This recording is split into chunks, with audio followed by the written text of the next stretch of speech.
الشيطان الرجيم بسم الله الرحمن الرحيم الحمد لله رب العالمين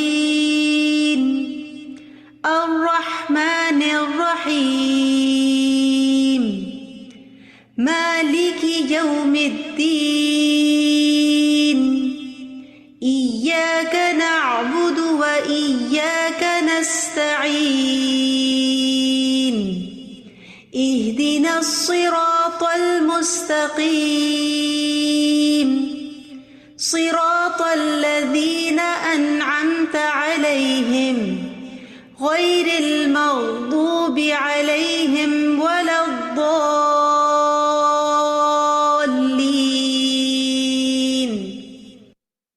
آمین۔ رب اشرح لی صدری ویسر لی امری واحلل عقدۃ من لسانی یفقهوا قولی اللہم فقہنا فی الدین اللہم اجعلنا من اہل القرآن الذین هم اہلک وخاصتک یا ذا الجلال والاکرام۔ اے اللہ ہمیں اہل القرآن میں سے بنا جو تیرا کنبہ ہیں اور تیرے خاص بندے ہیں، اے بزرگی اور عزت والے رب، آمین۔ السلام علیکم ورحمۃ اللہ وبرکاتہ۔ کیسی ہیں پیاری پیاری بہنیں؟ میں امید کرتی ہوں آپ سب لوگ خیریت سے ہوں گی اور آپ لوگوں نے اپنا ویک السلام ورحمۃ اللہ ساتھ گزارا وبرکاتہ۔ ہوگا۔ وعلیکم السلام جی سسٹر دل افروز، آپ کا ویک کیسا گزرا؟ الحمدللہ الحمدللہ بہت الحمدللہ اللہ کل حال۔ چلیں انشاءاللہ کچھ اپنے ریمائنڈر کے ساتھ آگے اپنی کلاس کو انشاءاللہ مزید کنٹینیو کرتے ہیں۔ تو جیسے کہ آپ جانتے ہیں کہ رجب کا مہینہ شروع ہونے میں میرے خیال ہے 1-2 دن ہی باقی ہیں، تو اس کا ریمائنڈر ہمارے پاس موجود ہے، تو انشاءاللہ دیکھتے ہیں۔ ابھی سے رمضان کے لیے تیار ہو جائیں، رجب ہوا کی طرح گزر رہا ہے۔ ابو بکر الوراق البلخی نے کہا، رجب ماہ رجب کھیتی بونے یعنی بیج بونے کا مہینہ ہے، شعبان بیج کی آبپاشی کا مہینہ ہے، اور رمضان کھیتی کی کٹائی کا مہینہ ہے۔ اور انہوں نے کہا ماہ رجب کی مثال ہوا کی طرح ہے، شعبان کی مثال بادلوں کی طرح ہے، اور رمضان کی مثال بارش کی طرح ہے۔ ان میں سے بعض نے کہا ہر مسلمان کو چاہیے کہ ابھی سے نیت کر لے رمضان میں روزے رکھنے، اس میں قیام کرنے کی اور اس میں نیک اور صالح اعمال کرنے، پھر اگر وہ رمضان کو پانے سے پہلے فوت ہو جائے تو اللہ سبحانہ و تعالیٰ اس کو اس کی نیت کے مطابق اجر دے گا۔ تو دیکھیں اللہ سبحانہ تعالیٰ کتنے غفور و رحیم ہیں۔ بس نیت سے انسان وہ اجر کما سکتا ہے جو عمل سے نہیں کما سکتا۔ اے اللہ ہم سب کو رمضان کے مہینے تک پہنچا اور مدد کر ہماری اس میں روزے رکھنے، قیام کرنے، نیکیاں کرنے اور برائی چھوڑنے میں۔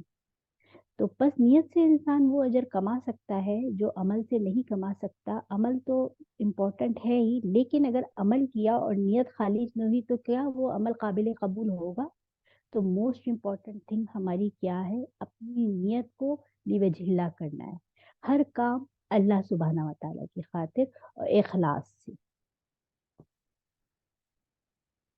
پھر انشاءاللہ رمضان جیسے کہ آپ جانتے ہیں رجب المرجب جو ہے وہ اسلامی کیلنڈر کا 7واں مہینہ ہے، اور یہ ان حرمت والے مہینوں میں سے ایک ہے جن کا ذکر قرآن مجید میں آیا ہے۔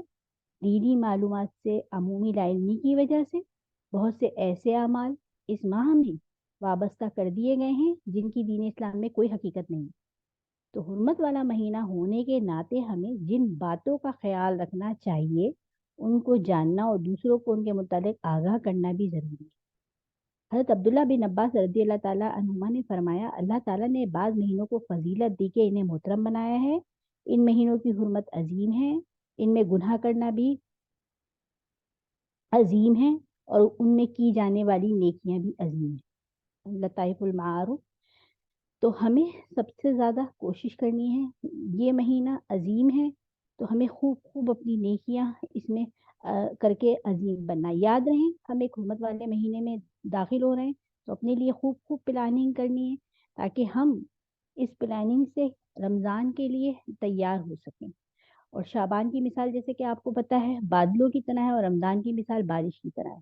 تو سب سے پہلے ہمیں اسی مہینے میں اپنے لیے کھیتی بونا ہے. ٹھیک ہے، تو جتنا بھی ہو سکے جیسے بھی ہو سکے اپنی نمازوں کو بہتر بنانا ابھی سے شروع کر سکتے ہیں. چھوٹے چھوٹے کام جو کہ ہم اپنے آپ کو امپروو کر سکتے ہیں.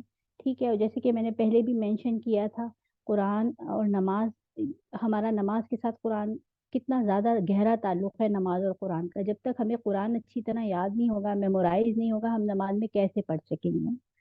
تو کوشش کرنی ہے کہ چھوٹی چھوٹی صورتیں جو ہیں اس کو حفظ کرنے کی تاکہ ہم اپنی نمازوں کو بہتر بنا سکیں. چلیے انشاءاللہ اپنے لیسن کی طرف چلتے ہیں. اور جیسے کہ ہم جانتے ہیں کہ ہم نے پچھلا جو لیسن کیا تھا تو اس میں ہم نے جو پڑھا تھا کہ قرآن کے مطالعے میں احسان کا راستہ، اور یہ راستہ کیسے ہم لے سکتے ہیں. یہ رحمان، اس کتاب کو پڑھ کے ہم رحمان کی عبادت میں احسان کی روش اختیار کرنے میں معاون ثابت ہوگا. تو یہ جو ہم کتاب پڑھنے جا رہے ہیں یہ ہمیں سکھائے گا کہ رحمان کی جو عبادت ہے، اللہ سبحانہ تعالیٰ کی عبادت ہے، اس میں ہم احسان کی روش یا احسان کا راستہ ہم کیسے اختیار کر سکتے ہیں. تو الحمدللہ ایک نکات ہم نے اس کا پڑھ لیا تھا کہ اس مقدمے میں اصل مقصد کے بیان سے پہلے 5 نکات پیش کیے گئے جا رہے ہیں، جس میں پہلا مسئلہ ہم نے پڑھا کہ قرآن پر ایمان لانے کا وجوب. تو آج ہم دوسرا مسئلہ اس کا پڑھیں گے جو کہ ہے اللہ کا قرآن کو آسان بنانا.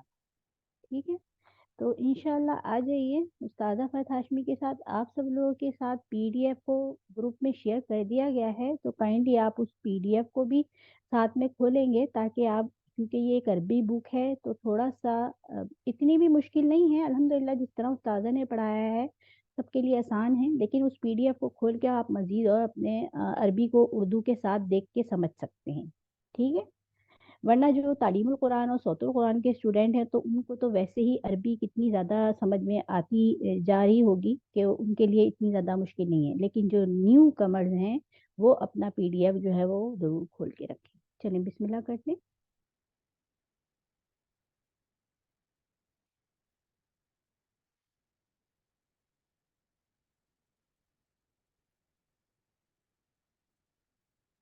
المسألۃ الثانیہ تیسیر اللہ للقرآن، اللہ کا قرآن کو آسان بنانا. اللہ کا قرآن کو آسان بنانا. قرآن آسان ہے.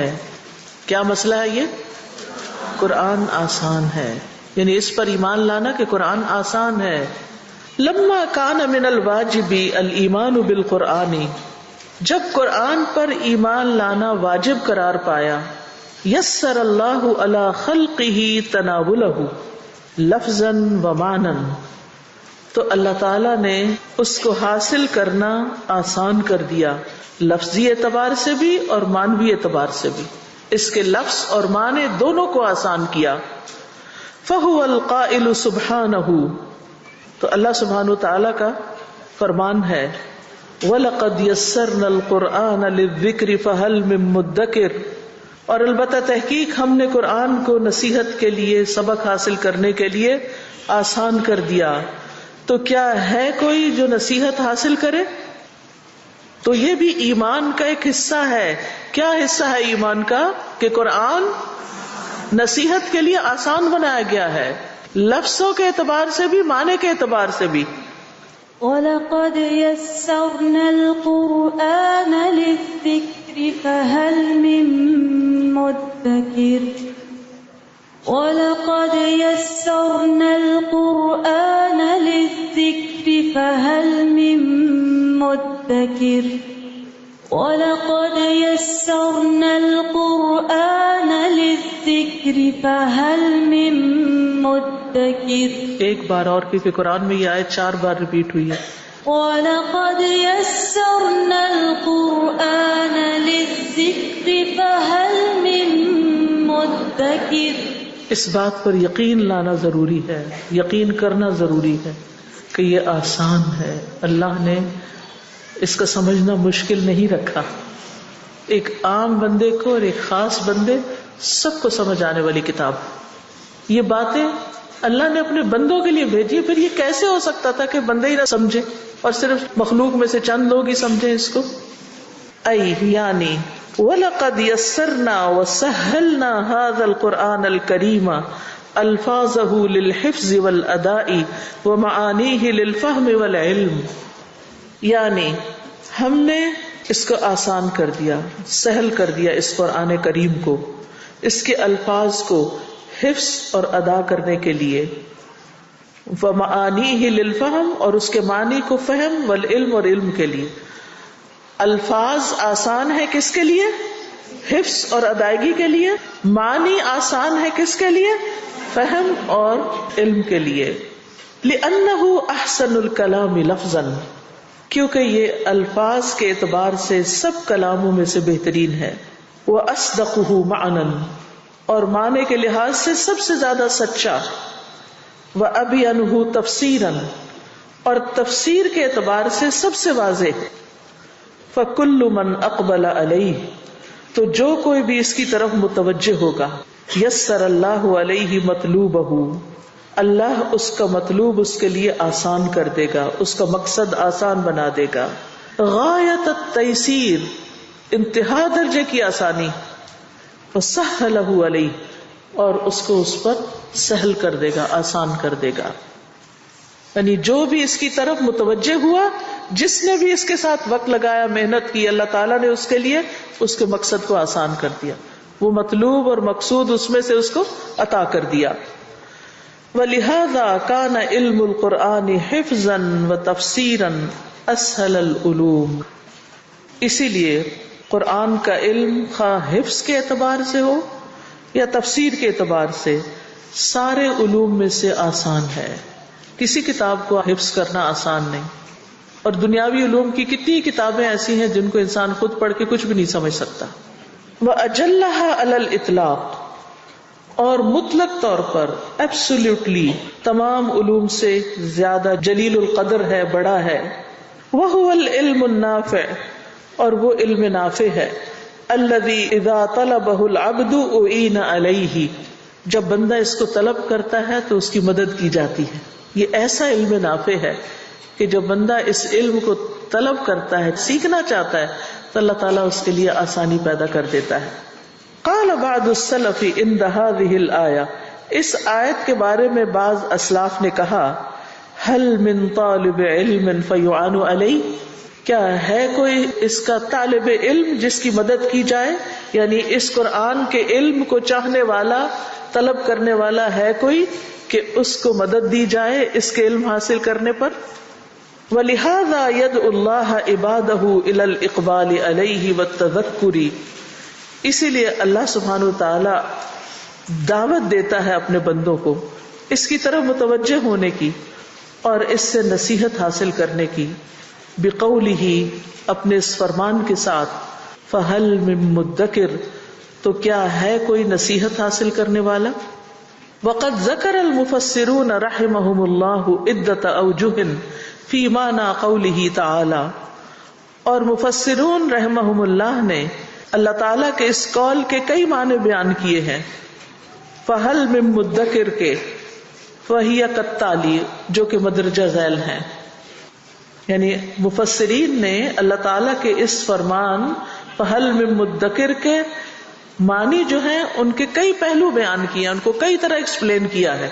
نمبر 1 سہلناہ للحفظ ہم نے اس کو حفظ کے لیے آسان کر دیا. وَلَمْ يَكُنْ شَيْءٌ مِّن كُتُبِ اللَّهِ تَعَالَى يُحْفَظُ عَنْ ظَهْرِ قَلْبٍ غَيْرَ الْقُرْآنِ اور اللہ تعالیٰ کی کتابوں میں سے کوئی چیز ایسی نہ تھی کہ جس کو زبانی یاد کیا جاتا سوائے قرآن کے. یعنی آپ کو تورات کے حافظ نہیں ملیں گے، انجیل کے حافظ نہیں ملیں گے، زبور کے حافظ نہیں ملیں گے، لیکن قرآن کے بے شمار حافظ ہیں، بے شمار، ان گنت. دنیا کا مشرق ہو یا مغرب ہو، ہر علاقے میں قرآن کے حفاظ موجود ہیں، کیونکہ اللہ نے اس کتاب کو حفظ کے لیے آسان کیا ہے. دوسری کتابیں بھی اللہ ہی کی بھیجی ہوئی ہیں، لیکن وہ حفظ کے لیے آسان نہیں ہے. نمبر 2 سہلناہ للاتعاظ واعظ کے لیے ہم نے اس کو آسان کر دیا، نصیحت کے لیے آسان کر دیا. حیث اتینا فیہ بکل حکمہ اس طرح کہ ہم نے اس میں ہر حکمت کو درج کر دیا ہے. تو اللہ سبحانہ وتعالیٰ نے اس کو نصیحت کے لیے آسان کر دیا اور اس میں حکمت کی باتیں رکھ دی جو ہر ایک کو سمجھ آتی. نمبر 3، جعلناہ بحیث یعلق بالقلوب، ہم نے اس کو اس طرح بنایا کہ یہ دلوں کے ساتھ چمٹ جاتا ہے. علق یعلق کا مطلب ہوتا ہے کسی چیز کے ساتھ چمٹنا، تعلق قائم کرنا. ویستلذ سماعہ، اور اس کے سننے سے لذت حاصل کی جاتی، یعنی یہ دل کو لگ جاتا ہے، دل پہ اتر جاتا ہے، کان اس سے لذت پاتے ہیں. ومن لا يفهم يتفهمه، اور جو اس کو سمجھتا نہیں وہ بھی اس کو کچھ سمجھ لیتا ہے. یعنی پوری آیت نہیں سمجھ آتی پھر بھی اس میں سے کچھ نہ کچھ معنی وہ جان لیتا ہے. ولا يسأم من سماعه، اور اس کے سننے سے اکتاتا نہیں. وفہمہ، اور اس کے فہم سے. یہ جو بیچ کا سمع ہی ہے نا، یہ غلطی سے ڈبل آگے، اس کو کاٹ دیجئے. ولا يسأم من سماعه وفہمہ، اور وہ اس کے سننے اور سمجھنے سے اکتاتا نہیں. ولا یقول، اور نہ وہ یہ کہتا ہے قد علمت فلا اسمعه، کہ مجھے اس کا مطلب پتہ چل گیا تو اب میں اسے نہیں سنوں گا، آئندہ نہیں سنوں گا کیونکہ میں نے سن لیا ہے. بل کل ساعۃ یزداد منہ لذۃ وعلما، بلکہ ہر گھڑی اس سے لذت اور علم میں اضافہ ہوتا ہے. یعنی قرآن جتنا بھی سنتے چلے جائیں، سنتے سنتے انسان تھکتا نہیں، انسان کو لذت بھی ملتی ہے، علم بھی حاصل ہوتا ہے. والنبی صلی اللہ علیہ وسلم یسر علیہ تلقیہ لفظا ومعنا، اور نبی صلی اللہ علیہ وسلم کے لیے اس کو لفظی اور معنوی طور پر حاصل کرنا آسان کر دیا گیا. وَبَيَّنَهُ لِلْأُمَّةِ لَفْظًا وَمَعْنًا، اور آپ نے امت پر اس کے الفاظ اور معنی کو بیان کیا. فَقَدْ قَالَ تَعَالَى، پس تحقیق اللہ تعالیٰ کا فرمان ہے، لَا تُحَرِّكْ بِهِ لِسَانَكَ لِتَعْجَلَ بِهِ إِنَّ عَلَيْنَا جَمْعَهُ وَقُرْآنَهُ فَإِذَا قَرَأْنَاهُ فَاتَّبِعْ قُرْآنَهُ ثُمَّ إِنَّ عَلَيْنَا بَيَانَهُ، نہ حرکت دیجیے اس کے ساتھ اپنی زبان کو کہ آپ اس کے ساتھ جلدی کریں. ان علینا جمعہ وقرآنہ، اس کا جمع کرنا اور اس کا پڑھوانا ہمارے ذمہ ہے. فاذا قرأناہ، تو جب ہم اس کو پڑھیں، فاتبع قرآنہ، تو آپ اس کے پڑھنے کی پیروی کریں. ثم ان علینا بیانہ، پھر بے شک ہمارے ذمہ ہے اس کو بیان کرنا. یعنی نبی صلی اللہ علیہ وسلم کو سورۃ القیامہ میں یہ تلقین کی گئی کہ جب آپ اس کو پڑھیں تو اپنی زبان کو تیزی سے حرکت نہ دیں کہ جلدی جلدی اس کو اخذ کر لیں، کیونکہ اس کو جمع کرنا اور اس کو پڑھوانا ہمارے ذمہ ہے. پھر جب ہم اس کو پڑھ رہے ہوں تو آپ صرف اس کو فالو کریں، اس کے معنی کو بھی ہم بیان کر دیں گے. لا تحرك به لسانك لتعجل به إن علينا جمعه وقرآنه فإذا قرأناه فاتبع قرآنه ثم إن علينا بيانه.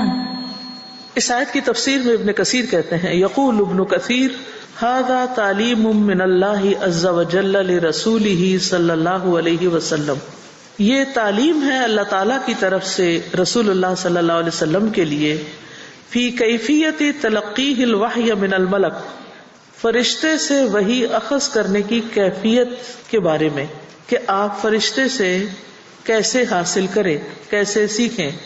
فإنہ کان یبادر الی اخذہ، کیونکہ آپ صلی اللہ علیہ وسلم اس کو لینے میں جلدی کرتے تھے، کیونکہ آپ کو ڈر تھا کہ کہیں میں بھول نہ جاؤں، کہیں کوئی چیز رہ نہ جائے.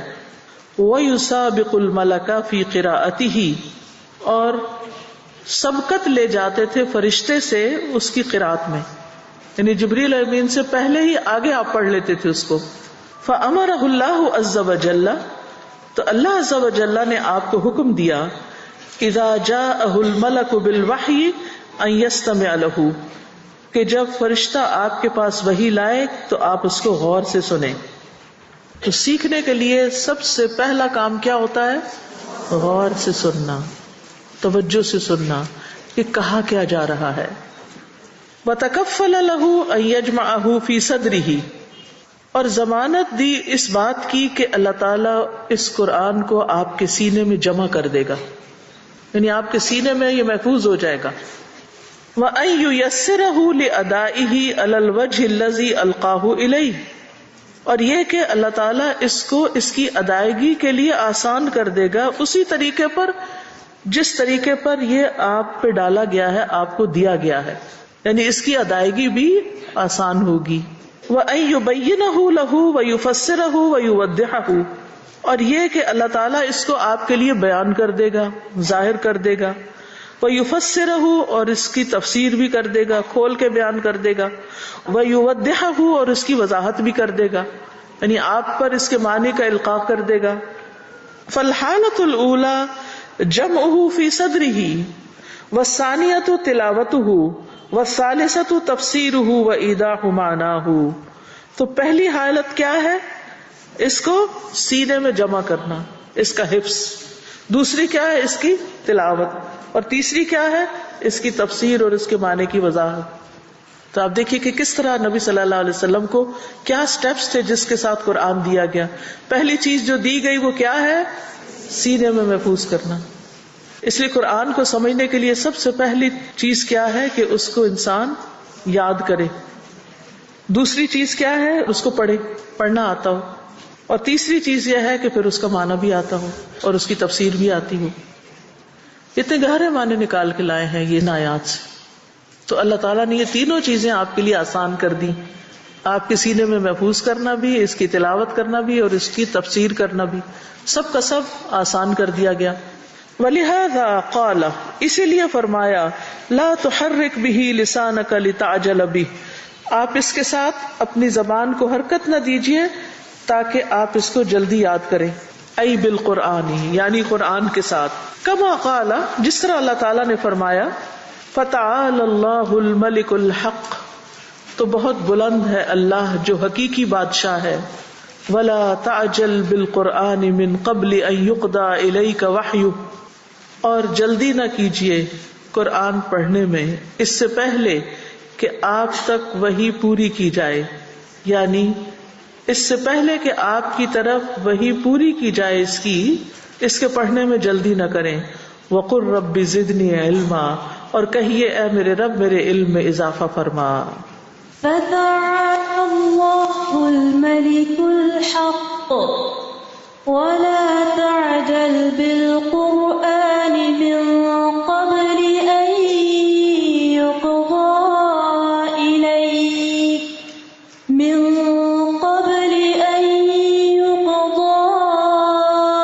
إِلَيْكَ وَحْيُهُ وَقُلْ رَبِّ زِدْنِي عِلْمًا. ثم قال، پھر فرمایا ان علینا جمعہ، ہمارے ذمہ ہے اس کو جمع کرنا. ای فی صدرک، یعنی آپ کے سینے میں. وقرآنہ، ای ان تقرأہ، اور اس کا پڑھنا یعنی کہ پڑھیں اس کو آپ. فاذا قرأناہ، پھر جب ہم پڑھیں اس کو. ای اذا تلاہ علیک الملک عن اللہ عز وجل، کہ جب اس کو فرشتہ آپ پر پڑھے اللہ تعالیٰ کی طرف سے لا کر. فاتبع قرآن، ای فاستمع لہ، یعنی اسے غور سے سنیے. ثم اقرأہ کما اقرأک، پھر اس طرح پڑھیے جس طرح فرشتے نے آپ پہ پڑھا. ثم ان علینا بیانہ، پھر ہمارے ذمہ ہے اس کو بیان کرنا. ای بعد حفظہ و تلاوتہ، اس کے حفظ اور تلاوت کے بعد. نبینہ لک و نوضحہ، ہم اس کو آپ کے لیے بیان کریں گے اور اس کی وضاحت کریں گے. وَنُلْهِمُكَ مَعْنَاهُ، اور اس کا معنی آپ پر الہام کر دیں گے. عَلَى مَا أَرَدْنَا وَشَرَعْنَا، جس کا ہم نے ارادہ کیا اور اس کو شریعت بنایا. تو ان دونوں آیات سے جو بات پتہ چلتی ہے وہ کیا ہے کہ نبی صلی اللہ علیہ وسلم کو قرآن حاصل کرنے، اخذ قرآن، تلقی قرآن کا طریقہ بتایا جا رہا ہے کہ جلدی نہ کریں، اس کو غور سے سنیں، سینے میں محفوظ کریں، پھر اس کو پڑھیں اور پھر اس کا معنی بیان کریں. ان سارے امور میں ہم آپ کی مدد کریں گے اور ہم صحیح آپ کے ذریعے اس قرآن کو لوگوں تک پہنچا دیں گے. تو نبی صلی اللہ علیہ وسلم نے اس کا حق ادا کر دیا. فالواجب علینا العنایۃ بالقرآن لفظا و معنی. یہ اہم بات ہے، اسی لیے اس کو بورڈ لکھا گیا. فالواجب علینا، ہم پر لازم ہے. کن پر؟ جو اس پر ایمان لائیں. کیا واجب ہے؟ العنایۃ بالقرآن، قرآن مجید کے ساتھ عنایت برتنا، یعنی اس کا خیال رکھنا. کس اعتبار سے؟ لفظاً و معنن، لفظ کے اعتبار سے اور معنی کے اعتبار سے. یعنی قرآن کے ساتھ لفظی اور معنوی تعلق اور دلچسپی ضروری ہے. یقول الشنقیطی رحمہ اللہ، یہ مفسر ہیں شنقیطی، ان کی تفسیر ہے اضواء البیان. کہتے ہیں اللہ تعالیٰ ان پہ رحمت کرے، الحق الذی لا شک فیہ، وہ حقیقت جس میں کوئی شک نہیں. ان کل من لہ قدرت من المسلمین، کہ ہر وہ شخص جس کو قدرت حاصل ہے مسلمانوں میں سے، علی التعلم والتفہم، اس کو سیکھنے اور سمجھنے کی، وادراک معانی الکتاب والسنہ، اور قرآن و سنت کے معنی کو سمجھنے کی، یجب علیہ تعلمہما، اس پر واجب ہے کہ وہ ان دونوں کو سیکھے. یعنی مسلمانوں میں سے جس کے پاس یہ ہمت ہے، استطاعت ہے، صلاحیت ہے، ذہن ہے، عقل ہے کہ وہ قرآن و سنت کو سمجھ سکتا ہے تو اس کو لازماً سمجھنا چاہیے. والعمل بما علم منہما، دوسری چیز کیا واجب ہے بتائیے؟ عمل کرنا. کس پر؟ ان دونوں میں سے جس چیز کا علم ہو جائے. کن دونوں میں سے؟ قرآن و سنت میں سے. اما العمل بہما مع الجہل، جہاں تک عمل کا تعلق ہے جہالت کے ساتھ، پتہ نہیں پھر بھی عمل کر رہے ہیں. بما یعمل بہ، اس چیز کے ساتھ جس پہ وہ عمل کر رہا ہے، منہما، ان دونوں میں سے، فممنوع اجماعا، تو اجماعی طور پر، یعنی اجماع ہے اس بات پر کہ ایسا کرنا منع ہے. یعنی جہاں تک قرآن و سنت کے ان معاملات کا تعلق ہے جن پر وہ جہالت کے باوجود عمل کرتا ہے، تو اس پر تمام علماء کا اجماع ہے کہ ایسا کرنا منع ہے. کیا مطلب ہے اس بات کا؟ یعنی جو بندہ کتاب و سنت کے علوم سے جاہل ہے، پتہ ہی نہیں، نہ کبھی قرآن کھولا، نہ مانا پڑھا، نہ سنت، نہ حدیث، نہ کوئی چیز، اور جس چیز پر وہ عمل کر رہا ہے اس میں جہالت پائی جاتی ہے. پھر پڑھ رہا ہے، مثلا نماز پڑھ رہا ہے اور اس کو صحیح طور پہ علم کوئی نہیں کیسے پڑھتے ہیں، لیکن وہ اپنی طرف سے نماز پڑھ رہا ہے. بظاہر وہ قرآن و سنت پہ عمل کر رہا ہے، لیکن جس چیز پہ عمل کر رہا ہے اس کا صحیح علم ہی کوئی نہیں.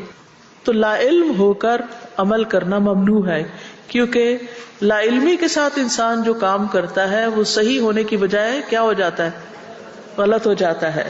مثلا کوئی شخص یہ جانتا ہے کہ قرآن میں لکھا ہوا ہے، حدیث میں آتا ہے کہ نماز پڑھنی چاہیے، لیکن وہ اس کا طریقہ ہی نہیں سیکھتا، اور جو دل میں آتا ہے اس طریقے سے نماز پڑھنی شروع کر دیتا ہے.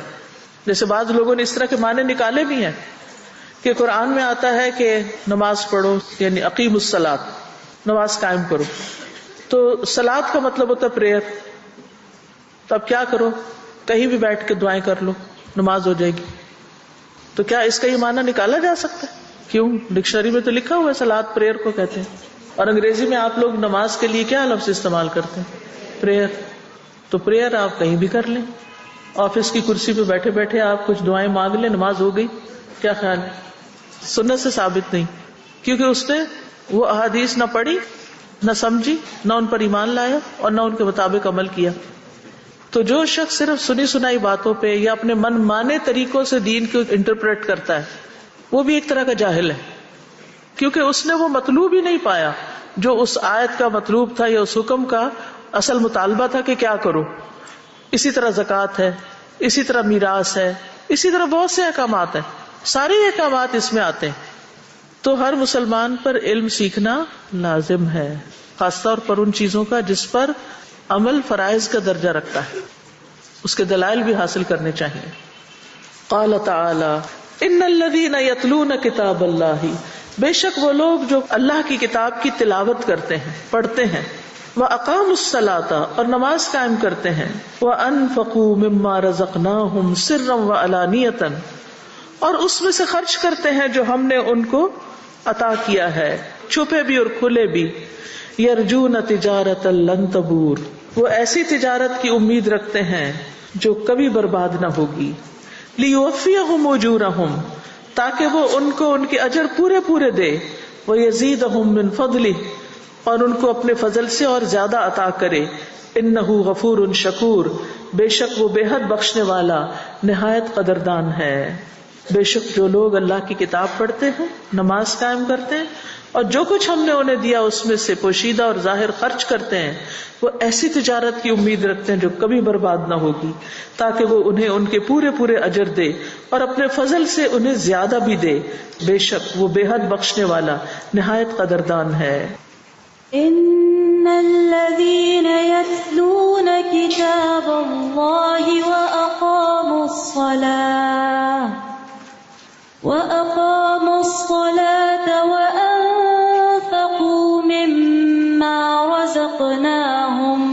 وأنفقوا مما رزقناهم سرا وعلانية يرجون تجارة لن تبور ليوفيهم أجورهم ويزيدهم من فضله إنه غفور شکور.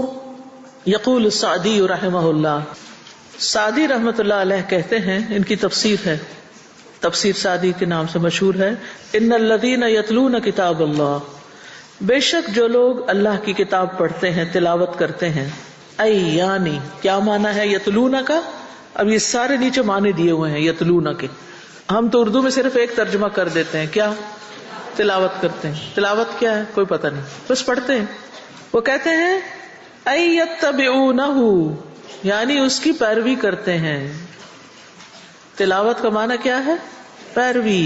فی اوامرہ، اس کے احکامات میں. فیمتثلونہا، تو وہ ان کو عملی جامہ پہناتے ہیں، یعنی جو احکامات آئے ہیں ان کو مانتے ہیں، ان پہ عمل کرتے ہیں. وفی نواہیہ، وہ کتاب اللہ کی پیروی کرتے ہیں، اس کے نواہی جن چیزوں سے روکا گیا ہے. فیترکونہا، تو وہ ان کو چھوڑ دیتے ہیں، ترک کر دیتے ہیں. کتاب اللہ نے کہا سود نہیں لینا تو سود لینا چھوڑ دیتے ہیں، دینا بھی چھوڑ دیتے ہیں. وفی اخبارہ، اور اس کی خبروں میں. فیصدقونہا، ان کی تصدیق کرتے ہیں. جن جن چیزوں کی ماضی یا مستقبل کے بارے میں قرآن نے خبر دی ہے، چاہے وہ پچھلی اقوام ہے یا وہ آخرت میں جنت جہنم کے بارے میں خبریں ہیں، کیا کرتے ہیں؟ فیصدقونہا، ان کی تصدیق کرتے ہیں. وَيَعْتَقِدُونَهَا، اور ان پر اعتقاد رکھتے ہیں کہ بالکل ٹھیک ہے یہ. وَلَا يُقَدِّمُونَ عَلَيْهِ مَا خَالَفَهُ مِنَ الْأَقْوَالِ، اور نہیں مقدم رکھتے اس پر، یعنی اس سے آگے نہیں رکھتے، اس ترجیح نہیں دیتے جو بھی اس کی مخالفت کریں اقوال میں سے، یعنی کسی کا کوئی قول جو قرآن کے قول سے ٹکراتا ہو اس کو پیچھے کر دیتے ہیں، اور کس کی بات لیتے ہیں؟ قرآن کی بات لیتے ہیں. یہ ہے یتلون. وَيَتْلُونَ أَيْضًا أَلْفَاظَهُ بِدِرَاسَتِهِ وَمَعَانِيهِ، یہ اصل میں ایک لائن میں ہونا چاہیے تھا. وَيَتْلُونَ أَيْضًا، اور وہ پڑھتے ہیں، الفاظَهُ، اس کے الفاظ کو، یعنی یہ ایک حصہ صرف الفاظ پڑھنا، سمجھ آئی؟